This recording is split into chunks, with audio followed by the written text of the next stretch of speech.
What up, and welcome to the double issue of the Band of Brothers crew.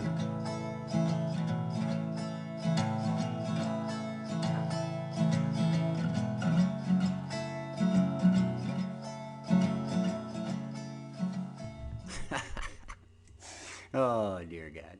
Alright, before we get into the double issue, I just want to talk about the jointed splinter that I made last time, and it worked out really well. Really, no complaints. The tail was nice and light, worked really good in that aspect. The bead wasn't weighted on the back, so didn't really have any weight other than the hook. And let's take a closer look here. I'll probably change the design on the tail next time. I wasn't really that impressed with it, but had enough weight on the front. Next time probably use a little more, but it's always experimenting, and this was a tester, so that was that. So let's move on to what hopefully you came here for. Now, the first one we're going to put together is for a really good homie of mine, so definitely wanted to make it extremely a pretty for him. So we put some black up in there with a little bit of yellow and a little bit of brown and some hawk feathers. No, they're not hawk feathers, they're golden pheasant feathers. Anyways, so we'll start putting this one together, the first one in the Band of Brothers issue. 2 lures for my close homies. I'm stoked. So let's get this first layer popping. Alright, center tail is going to be brown, nice and long. Not too much going on there, just make sure that the length is there to stick out the back. I got the hook there on always so that I can see how long the feathers are when I attach them and if I need to trim them along the journey.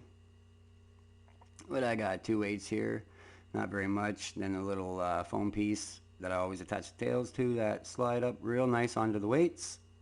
And the beads. So let's pop this second layer going.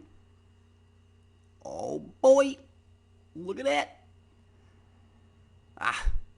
So I think it's spaced out in 3s, and it looks like it's full all the way around, but it's not. It's actually 3 sections where there's little gaps in there where I'll be adding the second color into those gaps. Give it a little bit of a pattern so it's not just a straight ring around like some of the other ones that I've done. So on this one I've kind of left the inside feathers. I didn't trim them down too much to give a puff, and I'll attach the second row onto the front weight, which will keep it going on an angle so it's mostly puffed out at all times. You always want to keep a nice big fat look. So the next color we're going to be putting on here will be the yellow, and I'm actually going to put that over top of the black first before I fill in the gaps in between. So looks good. Let's get her going. Alright, not too bad. So I'll go in and trim up those tiny little pieces there when I'm ready to attach the next layer. And it doesn't look too bad. Tightly formed over top of the black, and everything's still tight there. You know, didn't use too much thread. Don't want to add too much bulk to it. Doesn't really stick out anyways, but you don't really want to add too much to begin with. You want to keep it light, simple, so it flows nice through the water. So we're going to put these browns in between the gaps that we left open before to really fill that in and give it another layer of texture there. Make the black and the yellow stand out a little more. Alright, let's do this up. Ooh. Every time before I even get done, I always keep thinking that I could stop right here and I'd still be happy. But I could never bring myself to stop. Seems I always got to keep going. So we filled in all those gaps. Let's take a look here. I'll trim up those pieces later, like I said. Once you fill that in, you can just slide the weight right up That's pretty fat. Still looks good from the back. Although when it is pulling through the water, it slims down. So you definitely want to angle everything when you are attaching it, just to make sure that everything's puffing out. Alright, the neck piece, I like to call it, is attached with fine detail, I'd have to say. Put those pheasant feathers in there, make it look nice. Give a little added texture. They really poke out, those ones. They're a lot stiffer than the other feathers that I use. So it definitely will add to the collar look, choked up to where I'll tie all the thread.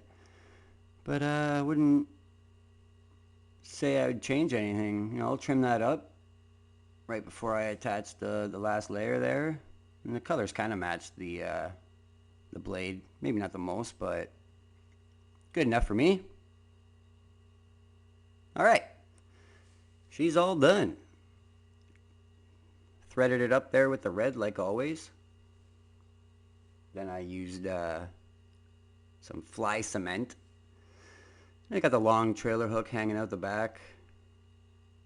Well, I call it a trailer. Well, I don't know why. Maybe because it's just so long I didn't put another hook up to the front.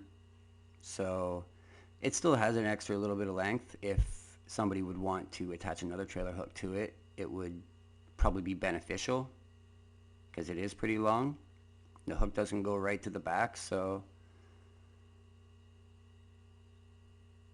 I'd have to say I'm pretty happy with this one. Really happy. I'm gonna definitely have to make another one of these for myself. That's for sure when I find the time. But I'm pretty sure my buddy's gonna be extremely happy with this. I'm more than excited to add it to his tackle box. Alright, let's pop on to the next one.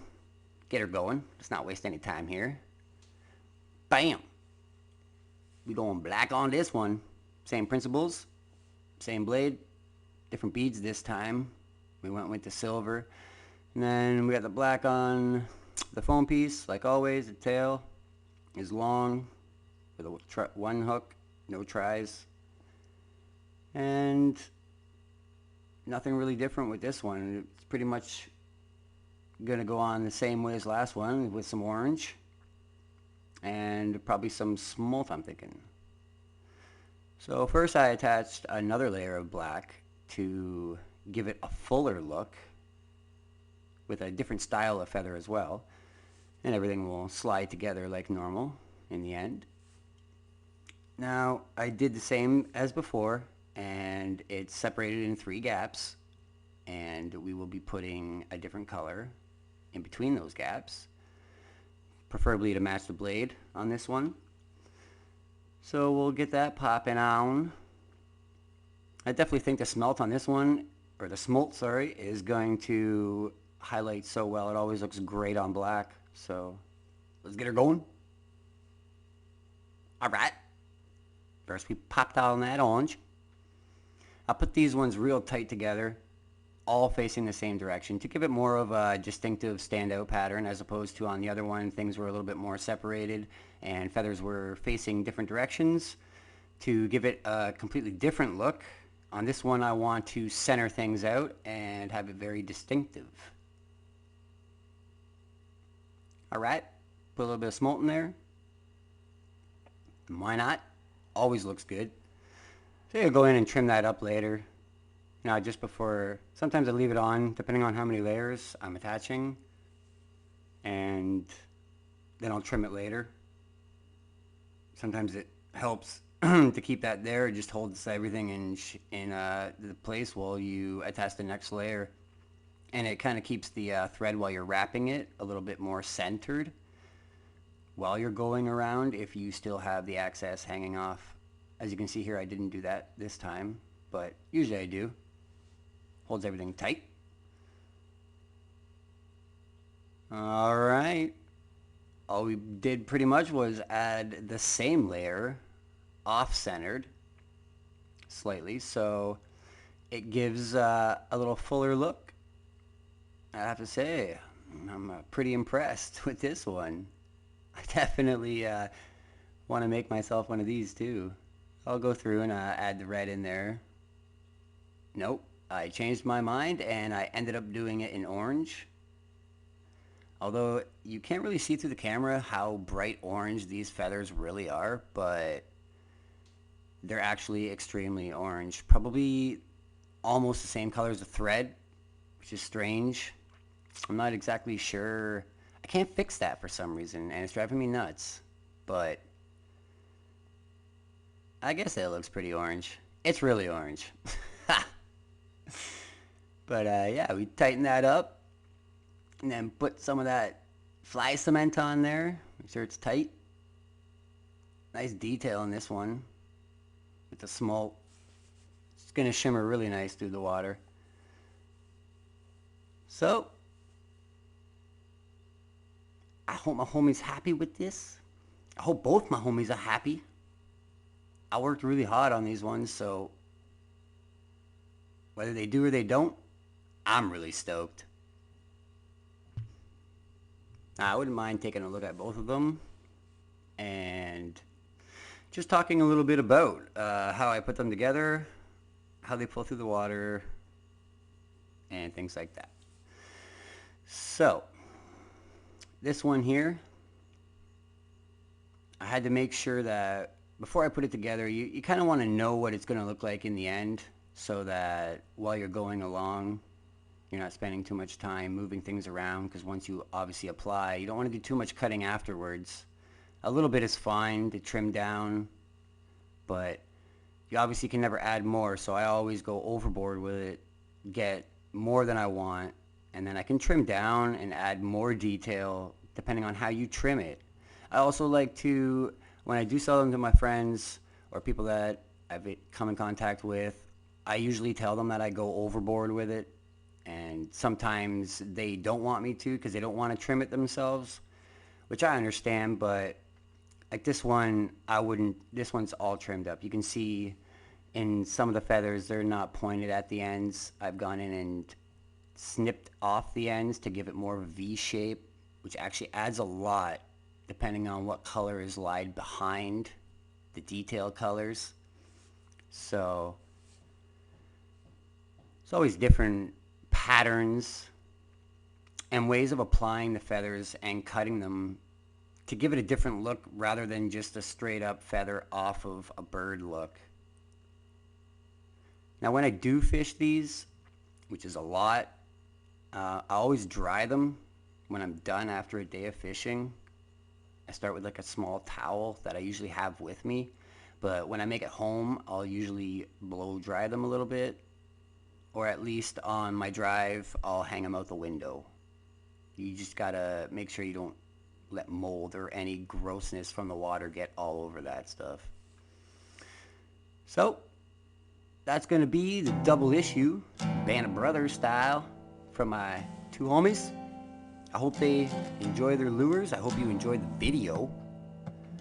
And please subscribe. There's lots more coming. Lots more styles. And lots more commentaries.